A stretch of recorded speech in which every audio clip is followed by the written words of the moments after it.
Bai Long was a human wolf living his normal life along with the dragons. Everything changed for him when the diva army attacked the dragon palace. They killed everyone in sight, but one of the dragons managed to escape with Bai Long and the sutra. The dragon was gravely injured and on his last breaths. Before dying, he gave his powers to Bai Long and told him to carry the sutra back to Nirvana, where she belonged. If it falls into the wrong hands, it could cause chaos in the entire world. With his new dragon power, it was now upon Bai Long to start his insanely difficult journey to heaven and bring back balance into that world.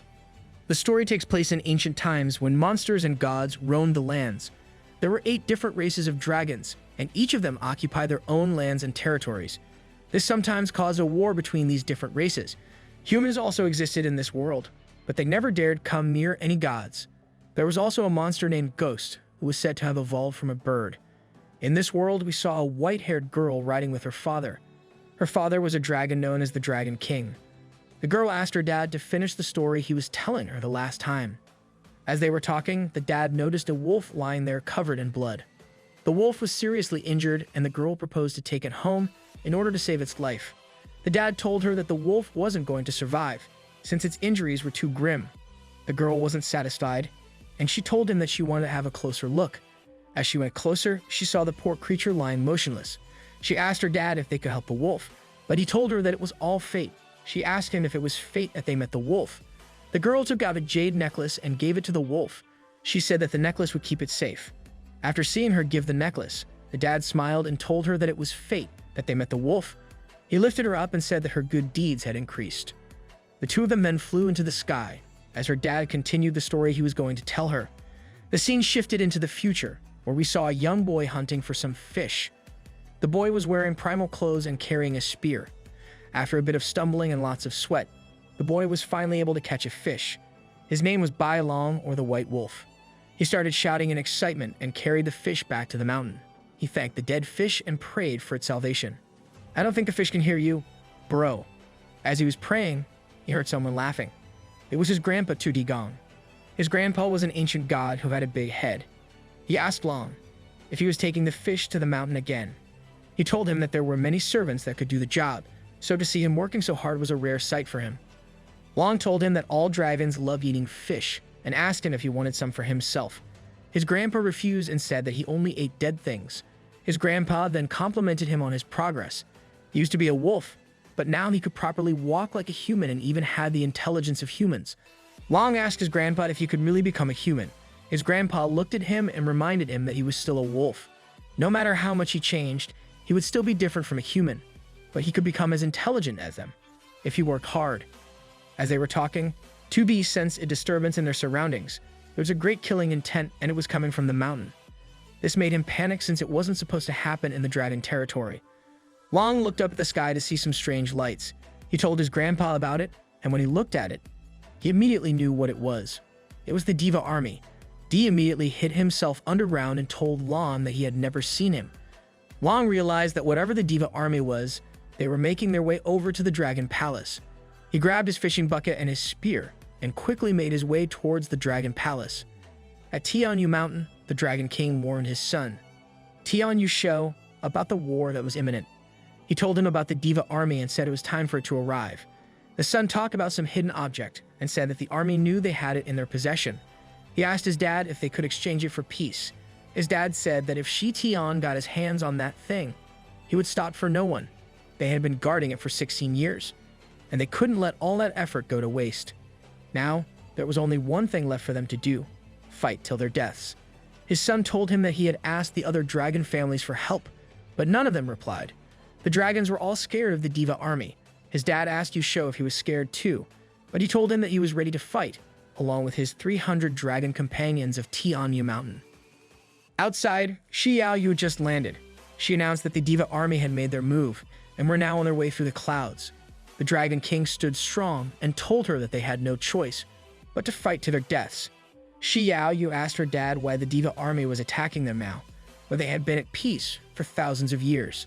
The Dragon King told her that the leader of the diva army, Di Shi Tian, was an arrogant man and looked down upon others. One of the guards told Shi Yaoyu to go to safety, since it was too dangerous for her to stay. She told him that she was going to fight alongside them. The Dragon King apologized to her and told her that there were many things he was still hiding from her, and that she would know them in due time, but right now, the most important thing for her was to survive. Yusho was hearing this from a distance. He told her that if she tried to escape now, she wouldn't be able to escape their ambush. It was better for her to escape during the war, as he could make a distraction. Suddenly, Bai Long called out for Shi Yaoyu as he ran inside the palace. He was a bit relieved after seeing that the dragon army and Shi Yaoyu were okay. He told the Dragon King that he saw some creatures running away from the mountain. The Dragon King told him that they probably saw the diva army and were now running for their lives. He suggested that Bai Long do the same and run away with them. However, he refused to run away and said that he wanted to fight with them. He told Shi Yaoyu that she saved his life and he owed her a debt. She looked at the fish he was carrying and asked him if he bought it for her. He told her that he had caught it earlier and handed it over to Shi Yaoyu. After taking the fish from him, she told him that the debt was paid and could leave now. With a determined face, he told her that he wasn't scared of dying. Just then, the Dragon King lifted him up and told him that he should value his life more, since it wasn't easy to attain a human-like form. Bai Long told the Dragon King that he could help him, but this only made him smile, and he said that a tiny human was of no help to him, since he was the Dragon King. A huge flash of light suddenly covered the dark clouds. The diva army was finally here. The first man to come out of the light was the three-eyed diva general. He was ordered by Dishi Tidon himself to bring back what was theirs. The general announced that 16 years ago, the sutra was stolen from the diva palace. They were here to take it back. If they handed over the sutra in peace, they would spare the lives of the people of Tianyu Mountain. The Dragon King made fun of him and told him that they didn't have any sutra. The general got mad at this and said that he was only going to ask for it one more time. This time, the Dragon King jokingly told his guard to hand over the sutra that they used as a potholder last night, bros making jokes in the face of death. This was the end of the general's patience. He called out to his strongest soldiers and ordered them to attack. The Dragon King also called forth all dragons and ordered them to prepare for war. The scene shifted to a flashback where the Dragon King was sitting with Bai Long and sharpening his blade. Bai Long asked the Dragon King about his past and how he collapsed in the snow. The Dragon King told him that a tiger caused it. Bai Ling's memory of his past was a bit hazy. As they talked, he asked the Dragon King if he could ever become a human. The Dragon King sighed and told him that he could continue to learn more and more about humans. However, to become a complete human was very difficult, since they had complicated emotions. He advised him to take it slow and try to learn things along the way. He told Bai Long that he was free to choose his path, even though he was a servant of the dragon race. Bai Long said that he would stay there forever. Back to the present, the Dragon King was engaging in a fierce battle with the diva army. He kicked one of the generals in his face and mocked them for being weak. As he focused on one of the generals, another one jumped towards him and aimed his spear directly towards the Dragon King's face. At the same time, another general aimed at his chest. The Dragon King was being attacked from all angles. However, just as they were about to finish him off, he let out a huge fire blast that threw back all of the generals. Just then, Yusho flew in from behind and slashed one of the generals with his sword. He was so quick that the man didn't even have the chance to react. The leader of the diva army could sense that the dragons were not going to give up that easily. A mysterious man was sitting in his horse carriage. He told the three-eyed general that even 5 of their gate generals couldn't defeat the Dragon King. If it continued at this pace, they would have a lot of casualties. On the rooftop, Shi Yaoyu had just killed one of the diva army's soldiers with her sword. As she was distracted, killing off the soldier, another one jumped from behind and attacked her with full force. However, she was saved by Bai Long, who kicked the soldier down to the ground. Bai Long dragged the soldier down the roof and stabbed him with his sword. Shi Yaoyu looked at him and realized that he was wounded. Just then, an arrow flew from across the palace and hit her in her back. She got snipped from across the map. Shi Yaoyu fell down towards Bai Long. He shielded her with his body as more arrows came her way. In a panic, he picked her up and started running. He shouted at the dragons, telling them that she was hit by an arrow. The Dragon King heard this and immediately screamed at his men to protect her. Bai Long took the arrow out of her back and asked her if she was okay. Looking at her, he could tell that she was in a really critical state. Shi Yaoyu told him that she didn't have any more strength left. While trying to protect her from the arrows, he also suffered a lot of wounds on his back. As he twitched due to the pain, the two of them slipped down from the roof. Before they could hit the ground, Yusho grabbed them. Long apologized to him, saying that it was his fault, but Yusho told him that it was actually his own fault and he made a big mistake. By now, the three-eyed general had stepped into the battlefield himself. He looked straight at the Dragon King and asked him why he was fighting for the sutra, even though it was of no use to him. The Dragon King told him that a shallow guy like him would never understand. He lifted his hand and used his dragon-fighting spirit to make a huge fire dragon. Without any regard for the dragon, the general rushed towards the Dragon King and tried stabbing him with his spear. The Dragon King managed to block it with his hammer, but the diva general was so powerful that his spear started to pierce the hammer.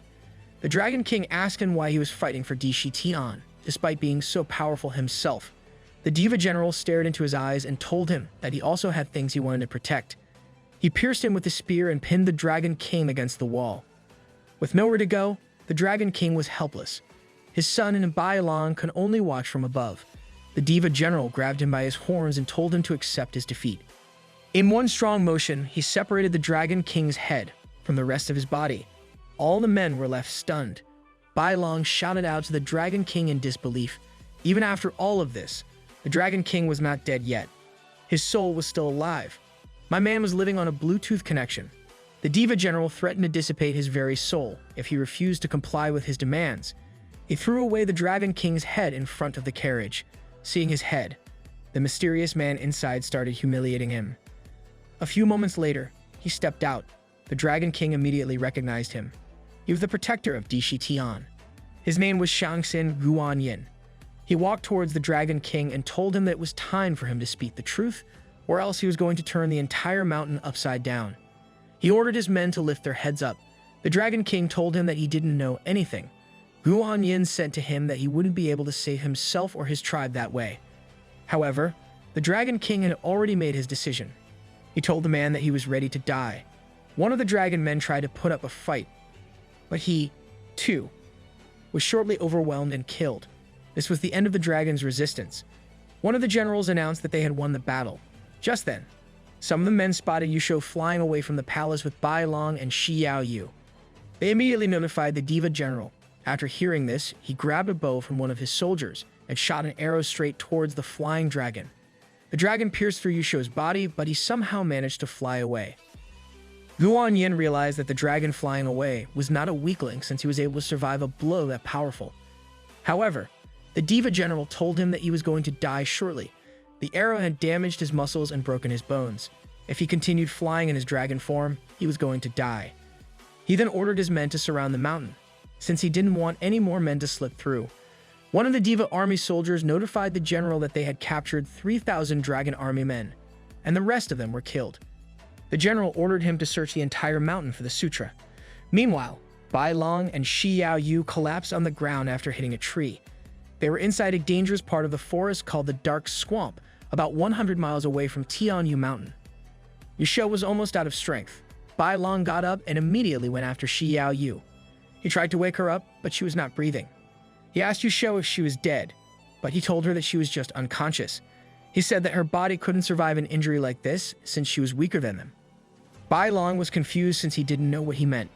Yusho told him that Xiao Yu was not a dragon person like him, and said that he was about to show him her real identity.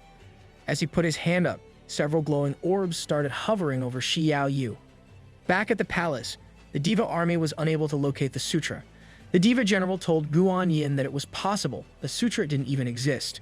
Guanyin told him that the dragon race was good at using spells, so there was a possibility that they used some spell to change the appearance of the sutra. However, he was sure that if he saw it in front of his eyes, he would recognize it immediately. The diva army general was still skeptical, and said that they might be finding the sutra in the wrong place. Guanyin reminded him that Tian had taken a special interest in the Dragon Palace, so the sutra must be here. He had waited 16 years for this opportunity, and now he could almost feel the sutra in the palm of his hand. The scene changed back to Bai Long, who stood there screaming with Xiao Yu in his hands. Her body slowly started becoming smaller and smaller. Bai Long didn't know what was happening. Yusho told him that it was the real identity of Xiao Yu. The physical body he saw before was just a disguise. In reality, she was the sutra that Tian had been looking for all this time. Bai Long couldn't believe it as he saw Xiao Yu turn into a tiny candle in front of his eyes. Yusho said that the light of the sutra had been burning since the birth of heaven and earth, and it will never go down. Bai Long asked him why everyone wanted her so much, and she told him that she had unfathomable power, which could be used for both good and evil. the sutra was brought to the world 20 years ago, and this task was assigned to a human, a dragon, and 3 demons. The reason they brought it to the mainland was to end suffering and bless the people. However, it wasn't easy bringing such a powerful relic into the world. When people hear of the sutra, they think of some words of wisdom, but it actually contains a light that leads people to the truth. When the sutra was brought back, it was handed over to Tian. But soon after, an immense war broke out in the Heaven Palace. Tian was betrayed by one of his high-level gods. That god was named Buddha. After stealing the sutra, he came over to the Tianyu mountain and handed it to the Dragon King. Buddha had to hide himself due to his injuries, and so the sutra rested in the Tianyu mountain under the protection of the Dragon King. Sometime later, the sutra took the form of a human. The Dragon King called her Xiao Yu and made her his daughter. However, now that Xiao Yu was back to her real form, Tian was going to stop at nothing to get her. Yusho told him that the only way they could save this disaster from occurring was to return the sutra to Nirvana, where she belonged. Bai Long asked him how he was going to get there. Yusho told him that in order to take it back, he must meet the man who brought it here. His name was Tong Sunjiang. As they were talking, he almost collapsed due to weakness, but he pulled himself back up. He told Bai Long that it was his own responsibility. However, he wasn't going to hold on for much longer, so now it all rested on his shoulders. He asked him if he could do it. With a determined face, Bai Long told him that he was willing to do it. Just then, they heard a guy calling them out. It was one of the generals from the Diva army. He came here looking for the injured dragon, and he had finally found him. As Bai Long held the candle in his hands, he realized that this was Xiao Yu's real appearance. He didn't really understand anything about the sacred texts or gods. All he knew was that he needed to take Xiao Yu where she belonged. The general leaped through the trees and spotted Bai Long, too. It wasn't long before he recognized the sutra in his hand. The man got excited since he had been looking for it for a while. Yusho told Bai Long to grab his hand. He said that he was in no shape to fight the man, and with Bai Long's strength, he couldn't defeat him alone either. However, there was one way they could have a chance of victory. He decided to transfer his own dragon's soul into Bai Long, giving him the last of his powers. Bai Long tried to stop him and told him that he would die, but Yusho had made his decision. He told him that the Dragon King liked him a lot and thought that he would do great things in the future. He, on the other hand, thought of him as useless. It was time he proved him wrong. Moments later, Yusho disappeared into thin air, and a tiny flame started enveloping Bai Long. The flame started to cover his entire body. He felt as if there was a fire burning inside of him. Suddenly, he got hit in the face with a brutal kick. The sutra flew from his hands directly into the palms of the general. He let out an evil smile and thought to himself that if he brought back the sutra, he would be promoted to a higher rank. As he was about to leap away with the sutra, he was pounced on by Bai Long. He screamed at the general and told him to give back the sutra. Bai Long then opened his mouth wide and bit his neck using his sharp wolf teeth. The general got back down in pain. He saw Bai Long growling in front of him. He realized that he was a beast-type demon who gets stronger as they take more damage. Bai Long chewed off his flesh right in front of his eyes and spit it out. The man got angry and started casting a spell. He pointed his fingers at Bai Long and shouted the word attack.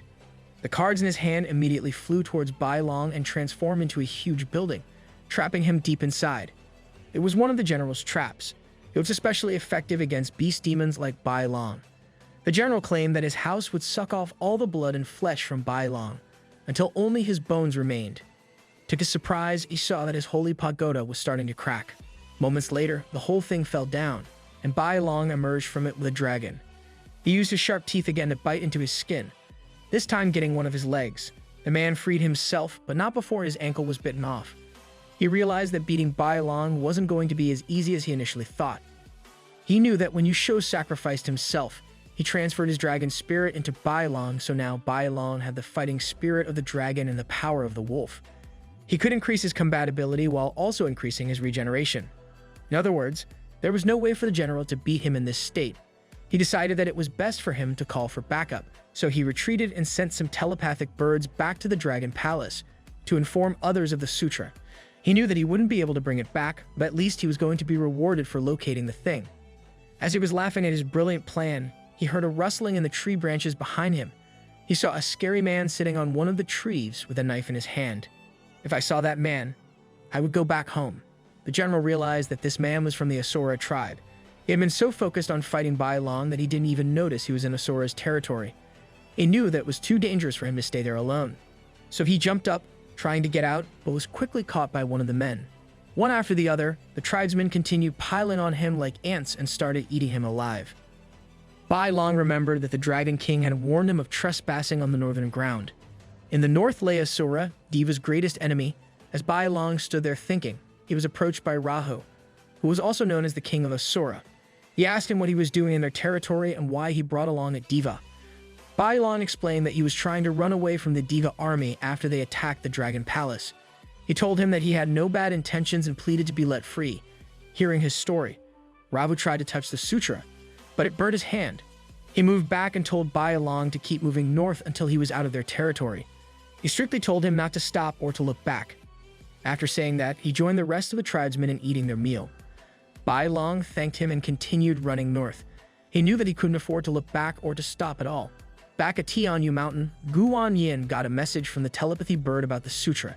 He smiled and found it interesting that the sutra was in the hands of a demon wolf. After escaping from the swamp, Bai Long stopped near a river to rest for a bit. He had been constantly running for a full day. He tied the basket around his back with the help of a rope and started back on his journey. On his way, he thought to himself that he had nowhere to go since Tianyu Mountain had been destroyed.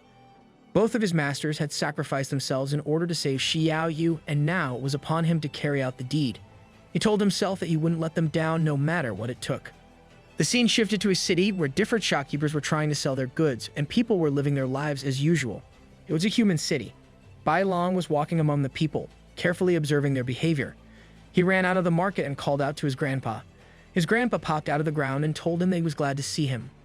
Bai Long asked him if he knew that the diva army had attacked the Dragon Palace and killed most people. The grandpa told him that he did take a sneak peek, but he didn't know why Shi Tian was so angry at the Dragon King. Bai Long explained that the diva army was after the sutra. He opened his basket and showed him the sutra. This made the old man terrified. He told him that he wanted no trouble and started going on the ground again. Bai stopped him before he could go down and told him that he was looking for a guy named Tong Sun Zong. His grandpa told him that the person he was looking for was a grandmaster. He said that in the distant past, he and a bunch of other people got together to bring the sutra from Nirvana to the real world. Grandmaster Sun Zong received the rewards for his service, and now it is rumored that he lives in Chang'an City. It is actually a human city, and the grandmaster is said to be practicing Buddhism while isolating himself from the outside world. The grandpa gave him directions to the city and told him that he would reach it in 10 days if he ran. He warned him to be prepared before he made contact with humans. I agree with Grandpa. Bai Long made his way to Chang'an City, where he was met with a huge crowd of people. He walked through the market where a man was selling chicken sticks. The man told him that it only cost 1 cent, but Bai Long didn't have any money. The man was about to kick him off until he took out a piece of gold. A few other men also gathered around, seeing that he had real gold. The shopkeeper quickly took the gold and gave him all the sticks he had. As Bai Long was munching on the sticks, he asked him where he was from. He told him that he was from a faraway mountain, and asked if he knew Tong Sun Zong. The shopkeeper told him that everyone in the city would know about him, and added a sarcastic remark that they had so much gratitude for him. He then told him that since he gave him the gold earlier, he would tell him where to find him. The shopkeeper gave Bai Long the directions to find the master, who strangely ended up taking him to a brothel. Wait, wasn't he a saint? He was stopped at the gates by some guards, but he knew by now how to make humans happy. So he gave him the gold and made his way inside. Bro was starting to learn the human ways. He was approached by a girl, but he told her that he was there to meet Tong Sun Zong. He was actually the owner of the brothel, so he had to pay his way to meet him. When he finally entered the room, he saw the grandmaster lying with his back turned towards him. Bai Long told him about the sutra, but Sun Zong was not prepared to hear about any of it. He straight up told him that he had the wrong guy. Bai Long pleaded with the master to help him, since he was going to lose Xiao Yu otherwise. Tong Sun Zong screamed at him and ordered his guards to throw him out. He hoped that Bai Long would leave, but the grandmaster was wrong. One of his workers told him that Bai Long was still waiting for him outside. After many hours, seeing no way out of this, he finally decided to confront him. Sun Zong went outside and told Bai Long that he had forgotten about everything he had done in the past. He didn't want to associate with it and just wanted to live his peaceful life in this town. Bai Long told him what his grandpa said about him, and this made Sun Zong laugh. He told him that the old Sun Zong had died, and it was the cruel reality of this world. He said that even if the two of them worked together to try and bring the sutra back to Nirvana, it would be impossible. Therefore, he should just leave the sutra in a forest and continue living his life. Bai Long didn't agree with him. He told him that a life without goals and purpose was meaningless. He reminded him of his own life a while back when he had a goal to bring the sutra back from nirvana. As the two of them were talking, they heard some footsteps coming towards them. A muscular man riding a massive lion showed up. He told them that he had heard of a wolf demon carrying the sutra, and that there was a reward for anyone who was able to bring it back. The man was Di Shi Tian's attendant. His name was Ji Xian. The residents started going back inside their houses after seeing this man. This was no ordinary man. He was a god working on the side of Di Shi Tian. Ji Xian called out to Bai Long and told him that his lion had taken him to this city since he smelt a wolf demon. After seeing him here, he was convinced that his lion was right. Bai Long prepared to fight him and asked Sun Zong who he was. He told him that Ji Xian was one of the 8 majors of the Jin Gong and also a god from the Heaven Palace. It was impossible for him to fight him alone. Ji Xian looked at Sun Zong and told him to keep away from this, since it was none of his business. He told him that he was here only for the wolf demon. As he took another look at Bai Long, he finally saw the sutra. His eyes opened wide with excitement, since he had won the lottery. He ordered his men to steal the sutra from Bai Long. The guy's swords with them, and they are fully covered, hiding their faces. One of them almost cut off Bai Long's legs with his attack. However, he was able to dodge it by jumping at the right time. The 2 men surrounded Bai Long as he tried to survive their ruthless attacks. Sun Zong watched all of this without participating in the fight. Ji Xian called out to him and told him that he had heard a lot about him. He said that even though he was a human, he had still done a lot of exceptional things in his life. He then asked him how his life had been for the past 10 years. Sun Zong told him that his life was wonderful. Hearing this, he laughed and told him that no other human had received such a treatment from Di Shi Tian and the gods of the Heaven Palace. Sun Zong told him that he was thankful for what the gods did for him.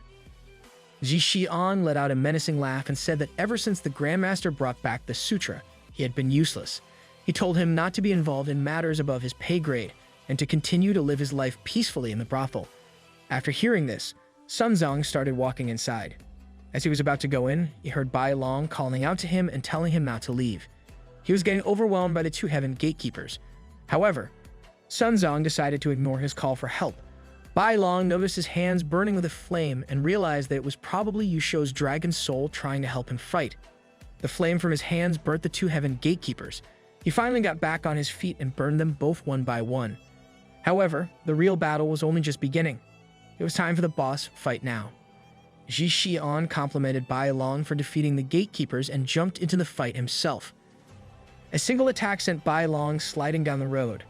He realized how powerful the heaven god was. Ji Xian activated his purple light-rotating seal and challenged Bai Long to come at him with full force. As Bai Long tried to attack him, he caught him with the palm of his hand.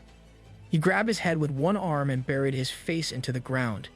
He then lifted him up and threw him to a wall. Bai Long started to realize that this was not a fight that he could win. He called out to the grandmaster again, who was still walking up the stairs. Seeing him talk, Ji Xian kicked him on the back of his head to shut him up. Sun Zong stopped at the brothel's door and told his guards to go back inside. He warned them not to come out no matter what sounds they hear. As they left, he punched the door and started cursing himself. He was having flashbacks of his past. Someone was calling out to him for help, but one of the gods from the Heaven Palace stopped him and told him to leave since his job was done. Sun Zong stood at the gate talking to himself. He said that Bai Long shouldn't have come to remind him of his past. Just then, he saw Shi Yao Yu appear in front of him in her human form. She told him that it was their first time meeting, but for some reason, it felt like she had known him for a long time.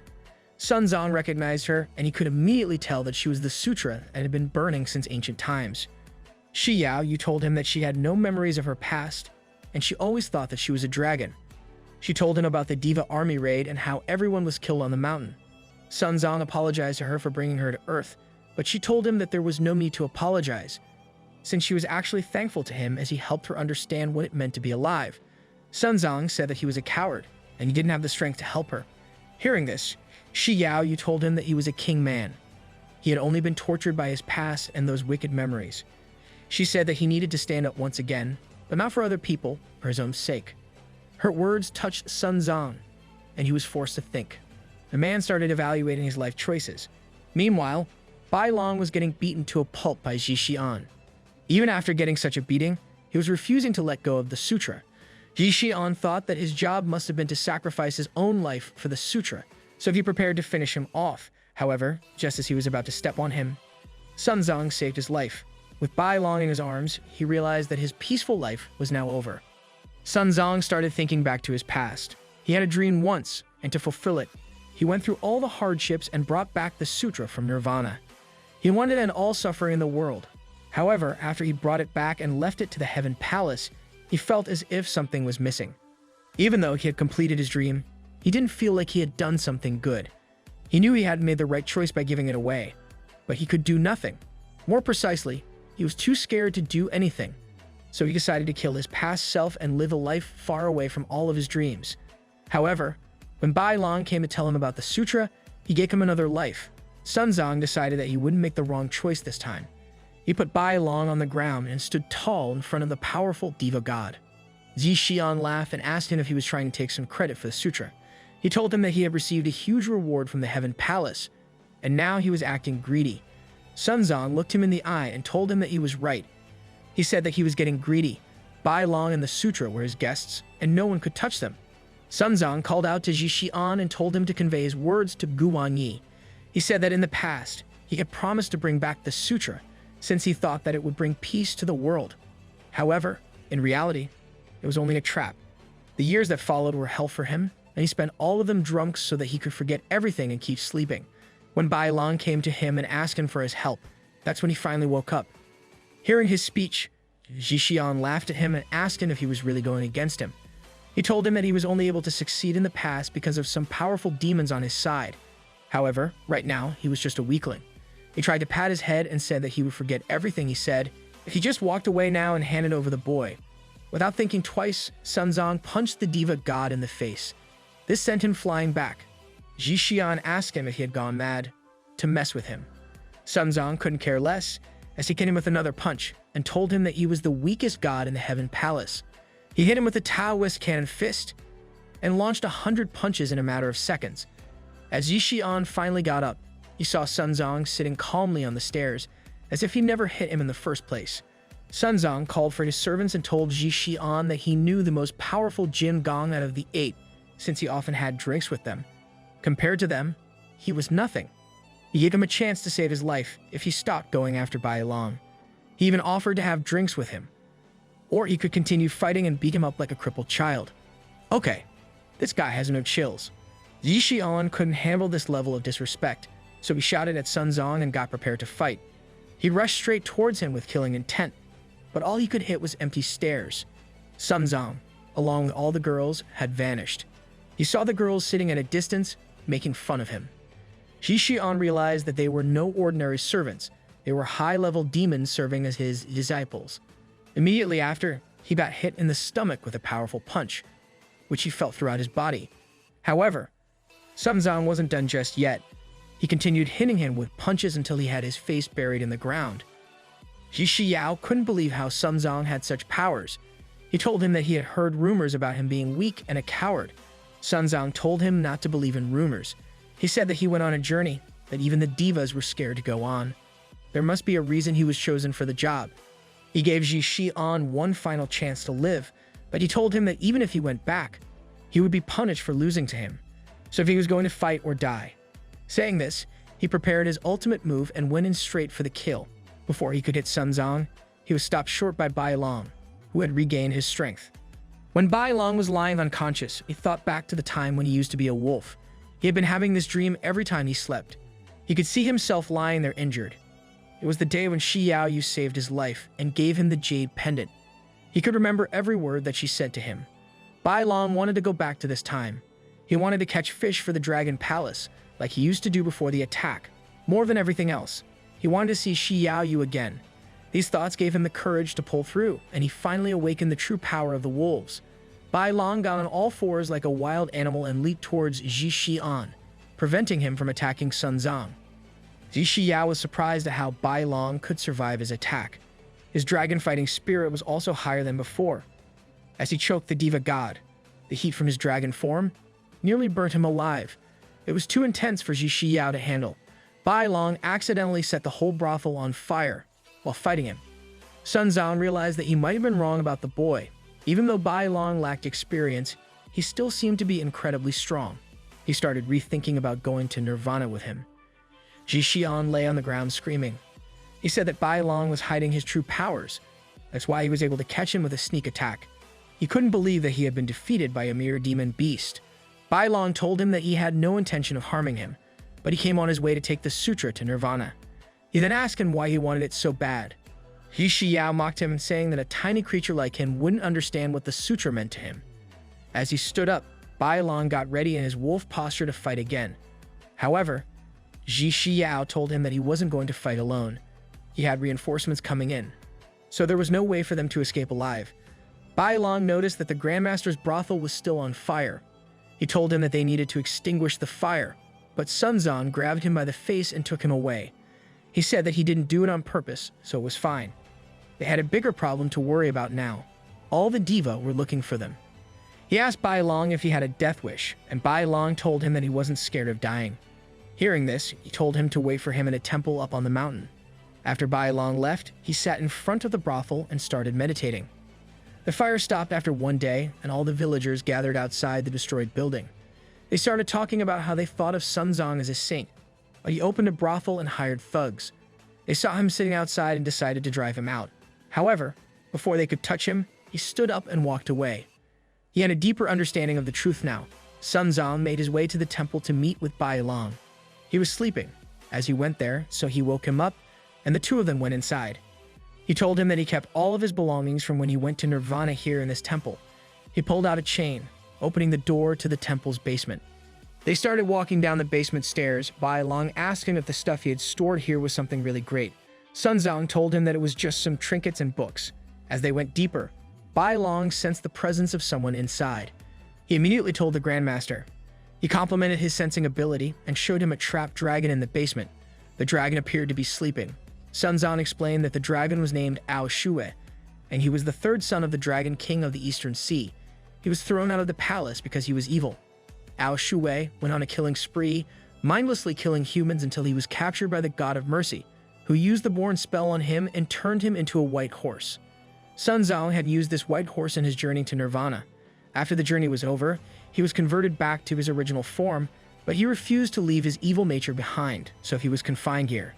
Sun Zong told him that it had been 16 years since he was trapped here, so it was time for him to be free.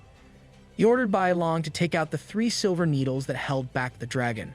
Immediately after taking the needles out, Sun Zong took a few steps back.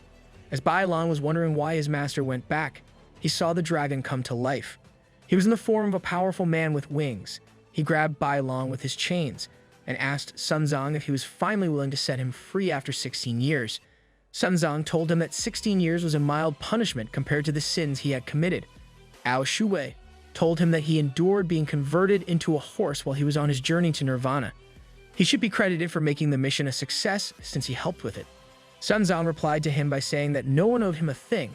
On the other hand, he was the one who owed the world. Ao Shui looked at Bai Long and asked Sun Zong who he was. He told him that Bai Long was a demon wolf, and just made him his new disciple. Ao Shui decided that he didn't have time to waste with them too, so he threw Bai Long away and flew through the roof of the temple. After he left, Sun Zong and Bai Long started collecting stuff for their journey. Bai Long asked him what crimes Ao Shui committed to be treated like this. Sun Zong told him that he had killed thousands of people, including his own wife and son. He used to be a wealthy businessman. One day as he came back to his village, he saw everything destroyed. Ao Shui had raided the entire village and killed everyone, including his family. This made him lose purpose in life, so to endure all the pain, he decided to become a monk. After becoming a monk, he meditated every day thinking about what happened to his family. During this time, he met the God of Mercy along with Ao Shui, who had now been transformed into a horse. The God of Mercy gave him the mission to retrieve the sutra. Sun Zong thought that doing so would bring peace into this world, and no one would have to go through what he endured. However, he was wrong. Meanwhile, Ao Shui roamed outside in his dragon form, looking for humans to eat. He finally found a populated village and started destroying homes. He then spotted some people walking by and couldn't control himself from grabbing one of them. However, just then, his body started experiencing immense pain. It was a familiar sensation. He was about to transform back into a horse. He flew back to Sun Zong and asked him what was happening to him. Sun Zong told him that even after their journey was over, the God of Mercy didn't take back the reborn spell. It was he who inserted 3 needles into his body. They were not only meant to suppress his powers, but also to cancel out the effect of the spell. This meant that whenever he took out the nails, he would go back to being an animal. Ao Shuhe couldn't endure this, so he tried to provoke Sun Zong, hoping he would kill him. However, he showed restraint and gave him 2 choices. He could either join them in their journey or live his life as a horse. Ao Shuhe rejected the offer, saying that he would rather spend the rest of his life as a horse than go on that journey again. The scene shifted back to Chang'an City where the Jin Gong had arrived. They searched through the entire area where the fight took place. One of the Jin Gong suspected Sun Zong for the disappearance of the Sutra and Ji Shiyao, since it was his place of residence, and he was nowhere to be found. As they continued searching, one of them finally found the body of Ji Shiyao, and surprisingly enough, he was still alive. He told them that Sun Zong was involved in all of this. He took the Sutra, so they must think of him as their enemy from now on. Bai Long and Sun Zong walked on dry desert land in the scorching heat. Bai Long asked Sun Zong if this path was going to take them to Nirvana. He told him that his journey was very long, and he was being impatient. He asked him if he was tired, but Bai Long looked at him and told him that he could go on for another day. After walking for a few more hours, he noticed Bai Long panting. He told him that they needed to preserve their strength for the journey ahead, so they were going to take some rest at a tea stall nearby. The 2 of them sat at the tea stall and ordered their food. The waiter told Sun Zong about their special Bao Zi, but he refused and said that he only wanted his initial order. All this time, Ao Shuhe had been following them. Bai Long noticed him, but Sun Zong told him not to pay any attention towards him. He said that even though he initially declined, he would join them eventually. As they continued talking, Sun Zong told Bai Long that he was still to learn a lot of the spirits inside him and how to control them. He said that he would teach him all about it so he didn't have to worry. They were still quite some distance away from their starting point. It would take them a month alone to get there. Sun Zong started talking about the monsters and demons which resided in the Trail of Demons. He said that there were different levels of demons. Some were low-leveled, while others were higher-leveled. However, all of them occupied a specific territory, which increased their powers. So, in their home territory, even low-level monsters were as powerful as medium-level ones. Bai Long got curious and asked him which level he was at. Sun Zong told him that he was at the lower level right now. Master knows how to roast someone respectfully. The high-level demons and monsters were really hard to kill, so even the divas avoided them. He then told him about the types of demons. Some demons were called light demons, while others were called dark demons. The light demons were the ones who had not done any harm to humans, such as Bai Long. On the other hand, the demons who had a taste for human blood were called the dark demons. They had a strange odor that gave them away quite easily. Sun Zong looked across the stall to see a man munching on Bao Zi. Ao Shuhe was also keeping an eye on the humans. He noticed they were acting a bit strange. It wasn't long before he realized that the humans in that stall were actually demons. It was the Bao Zi turning them into demons. Sun Zong probably knew about this already, so he didn't eat it. After some time, the demons turned their attention towards the 2 of them, since they were not eating. Sun Zong told him not to panic and just act calmly. As the waiter approached him, Sun Zong told him that he knew they were demons. The waiter was surprised, since he didn't encounter a human that was not scared of him. Sun Zong told him that they had chosen the wrong target this time. The demon laughed and asked him who he was. Sun Zong told him his name, but he said he had never heard of it. Suddenly, they were leashed by a trap, which sucked them underground along with a bunch of other humans. The waiter quickly cleaned the table, waiting for his new prayer to arrive. Ao Shuhe was watching all of this. He called out to the waiter and told him that the man in the white robe was important to him, so he couldn't let him kill the man. Moreover, he was not fit to consume him. Bai Long found himself in an underground room. He couldn't find Sun Zong anywhere, but he could still smell blood all around him. As he walked, he saw people chained upside down. He realized that their meat and blood were being used to make the Bao Zi. Just then, he was approached by a fat man who ordered him to eat some Bao Zi from his plate. The poor demon just wants to test his new recipe. He also heard the voice of a woman who asked him if he was also a demon. She guessed that he hadn't been in his human form for long, so he wasn't used to it. She offered him Bao Zi and told him that he would remember the taste for his entire life. The fat man and the woman were both demons. Bai Long refused to have any Bao Zi and told them that he was looking for his master. The women asked him if he was one of the humans they had captured. Bai Long told them to release him, but the women refused, saying that they couldn't let go of their food. She offered him to join them and start living as a demon. They would feast on humans all day and have fun. Bai Long got mad and refused her offer. This made her child mad, and he ran to capture Bai Long. However, he managed to jump over him and went straight to attack the demon's mother. Outside, Hao Shuwei confronted one of the demons. He told him that he had captured a human that was important to him and ordered the demon to release him. The demon refused, saying that he wasn't scared of a dragon. Hao Shuwei told him that he didn't know who he was messing with. The man they had captured was the one who had conquered the trail of demons. If they didn't release him soon, he would beat them all to death. The demon's expression changed, and he said that he didn't know. Hao Shuwei told him to release Sun Zong if he wanted to live any longer. To his surprise, several centipedes emerged from the ground and grabbed his legs. He was captured by the insects. The demon laughed and told him that his threats didn't scare him. The demon could control the insects, and using them, he completely restrained Hao Shuwei. Moreover, Hao Shuwei couldn't use his full powers now, since he had those needles holding him back. If he took them out, he would turn back into a horse. Inside the basement, Sun Zong was meditating patiently. He had a child with him, and the meditation protected both of them from the insects. After a while, he stopped meditating and told the child to follow him. The two of them walked among the insects. Sun Zong wanted to know how this house of monsters came into being. He touched one of the insects, which gave him an insight into the shop's past. There used to be a family that was accused of being demons and bringing bad fortune to the village. The villagers threw stones at the mom and dad, pushing them back into their own home and then putting the house on fire. They screamed inside the house, but no one came to help. Their hatred towards the villagers is what made them into these demons. Bai Long tried to jump on the woman, but before he could get close, she spat on his face. This made him temporarily blind since he couldn't open his eyes. The child held him with his arms and completely restrained him.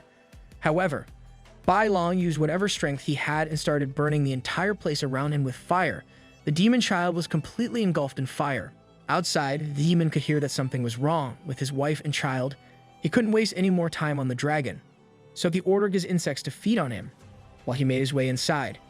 However, he noticed his insects running away from the dragon one by one since they were terrified. Hao Shuwei had pulled off all the needles from his body, and he was now at his full strength. He thought to himself that even if he was about to turn into a horse, he would kill the demon before he fully transformed.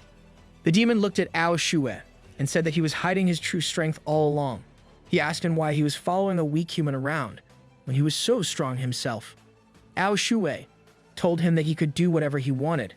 The man suddenly made a huge fist with all of his insects and grabbed him. He said that he had gathered all of his strength into a single insect, so it was impossible for him to escape. However, he had underestimated the might of the dragons. Hao Shuwei broke through the hand using his dragon form and went straight for the demon. Meanwhile, the woman was trying to calm her crying child. He was burning with the fire, so she told him to close his eyes and said that everything was going to be all right. The child couldn't endure the fire anymore and vanished into dust. The mother screamed at Bai Long and told him to give her baby back. She asked why it was happening to her even though she did nothing wrong. "I'm not so sure about that, ma'am." She started crying and told him that the world would endure her wrath now. The woman started transforming into a real demon with huge tentacles and a large mouth. She used the tentacles to restrain him. Bai Long noticed that the tentacles were poisonous, and they reduced his ability to move. She started pulling him towards her massive mouth and asked him why she was suffering from all this. She had to endure everything because of those people, but she managed to survive by letting go of her human heart and becoming a monster. She got her husband and kid back, but now it was all being taken away from her again. The woman told him that he had to make babies with her now to atone for what he did. Suddenly, Master Sun Zong showed up and told the woman that she couldn't do that. He put her palm on her head and used a Taoist heart sutra to drive away the evil spirits inside her body. The demon screamed in pain, telling him to get away from her, but Sun Zong didn't stop. He told her that it was useless to resist, since her demon aura couldn't break through his barrier. The women refused to let go even after all of this. Sun Zong said that the demon was persistent and called out to Hao Shuwei, asking him if he was going to help him or not. He was still in his dragon form. He warned Sun Zong against giving him orders and wrapped his body tightly around the woman, preventing her from moving. Sun Zong told the woman to stop resisting and said that he was going to free her from her pain. As she was about to turn into dust, she started seeing visions of her kid from her previous life. After her demon body was destroyed, Sun Zong grabbed the soul and told the woman that her hatred towards humans had turned her into this demon. He told her that if she could let go of her hate and repent for her sins, he could purify her soul and save her. However, if she chose the other path, she would go to hell for eternity and never be reborn. He then stored the soul in a small pouch and closed it. To get rid of the demon, Hao Shuwei told Sun Zong that he had removed the nails from his body, so now he should cure him. Sun Zong looked at him and told him that he needed to be more sincere if he wanted that cure. He then asked Bai Long if he was okay. He told him that he couldn't really see well, and his body felt a bit paralyzed, but other than that, he was actually fine. Sun Zong told him that there was still a child in the building and they needed to find them. After hearing this, Ao Shuwei grabbed Sun Zong and told him to treat him since his hands had started to shake now. He said that there was nothing in the world that he hated more than transforming into a horse. Sun Zong laughed and told him that he would fix him if he agreed to go on the journey with them. After their journey was over, he would make the cure permanent. As they walked out of the building, they didn't see the child anywhere. Sun Zong asked Bai Long if he could track the scent. However, instead of finding the child, he noticed someone else sitting on the roof. It was one of the Jin Gong from the Heaven Palace. Sun Zong realized that their true problem had only just begun.